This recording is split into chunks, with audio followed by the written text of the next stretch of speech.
Hello साथियों, नमस्कार। Welcome to G chills. मैं हूं वरुण। तुर्की से मिले ड्रोन के बाद बांग्लादेशी नेताओं की औकात बढ़ चुकी है और वो भारत को तोड़कर भारत के 3 राज्यों को हड़पना चाहते हैं। बांग्लादेश के एक नेता ने दावा किया है कि वो बिहार, बंगाल और उड़ीसा को हड़प लेंगे। जिस प्रकार भारत ने बांग्लादेश के खिलाफ एक्शन लेना शुरू किया है, उसे देखते हुए बांग्लादेश की नई सरकार बौखला गई है और उनके नेताओं ने भारत पर गंभीर आरोप लगाना शुरू कर दिए हैं। बांग्लादेश के एक नेता ने चटगांव का नाम लेकर भारत को तोड़ने तक की धमकी दे दी। इसी कारण भारत में लोगों का कहना है कि बांग्लादेश का एयर स्पेस तुरंत बंद करो और सारे व्यापार कैंसिल करके इस देश को तबाह कर दो। भारत ने एक्शन लेते हुए बांग्लादेश को टूरिज्म और मेडिकल क्षेत्र में गहरा झटका दिया है। लेकिन चटगांव का मुद्दा हाल ही में तब सुर्खियों में आया जब बांग्लादेश नेशनल पार्टी के नेता राहुल कबीर रिजवी ने बयान दिया कि अगर भारत चटगांव पर दावा करेगा तो बांग्लादेश बंगाल, बिहार और ओडिशा पर दावा करेगा। रिजवी ने जो बयान दिया वो सीधे भारत की एकता और अखंडता पर सवाल उठाता है। ये बयान बांग्लादेश की आंतरिक राजनीति और भारत के साथ संबंधों को प्रभावित करने के लिए दिया गया लगता है। इतना ही नहीं, बांग्लादेश नेशनल पार्टी के नेता राहुल कबीर रिजवी ने हाल ही में भारत पर गंभीर आरोप लगाए हैं। उनका कहना है कि भारत बांग्लादेश की राजनीति में दखल देकर शेख हसीना को सत्ता में बनाए रखना चाहता है। साथ ही उन्होंने भारत पर आक्रामकता और सीमा पर दुश्मनी बढ़ाने का आरोप लगाया। चटगांव, जो आज बांग्लादेश का हिस्सा है, कभी बंगाल का अभिन्न अंग था। मुगल काल में ये क्षेत्र बंगाल के नवाबों के अधीन था। अंग्रेजों के समय जब भारत का विभाजन हुआ तो बंगाल के साथ साथ चटगांव भी टुकड़ों में बंट गया।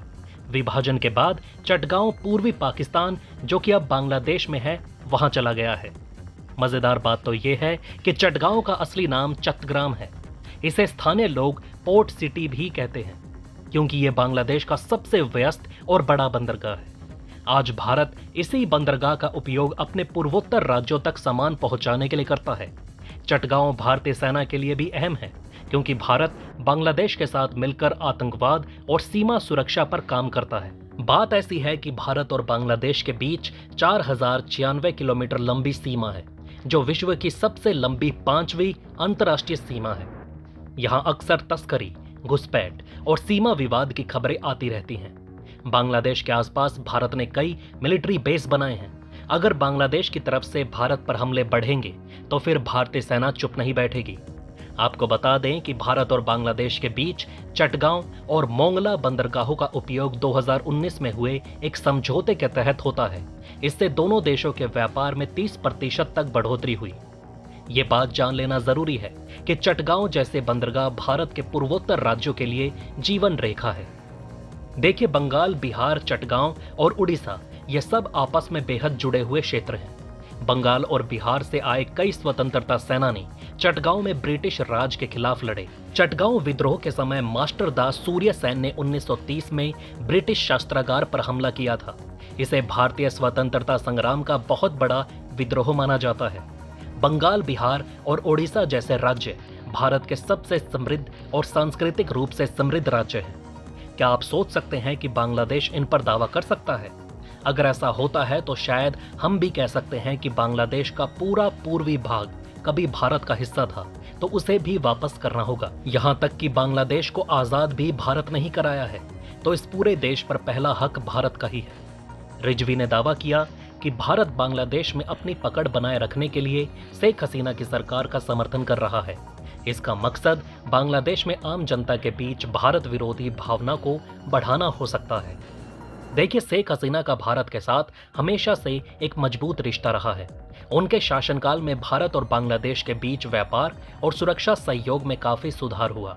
ये सब बांग्लादेश के विपक्षी पार्टी देखना नहीं चाहते, इसी कारण आरोप लगाते हैं। इसके अलावा उन्होंने भारत पर सीमा बंद करने और बांग्लादेश की राजनीति में हस्तक्षेप करने का आरोप लगाया। भाई, ये तो वही बात हुई, जब अपना घर नहीं संभलता तो दूसरों पर इल्जाम लगाओ।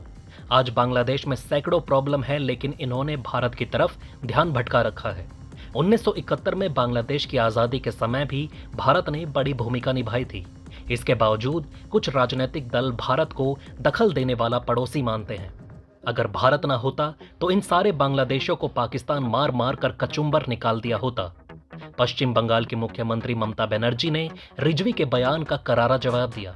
उन्होंने कहा कि भारतीय लोग इतने भोले नहीं हैं कि किसी के लॉलीपॉप जैसे दावे पर चुपचाप बैठ जाएं। बंगाल और पड़ोसी राज्यों पर बांग्लादेश का दावा सुनकर उन्होंने साफ शब्दों में चेतावनी दी कि ये भारत की एकता और संप्रभुता को चुनौती देना है।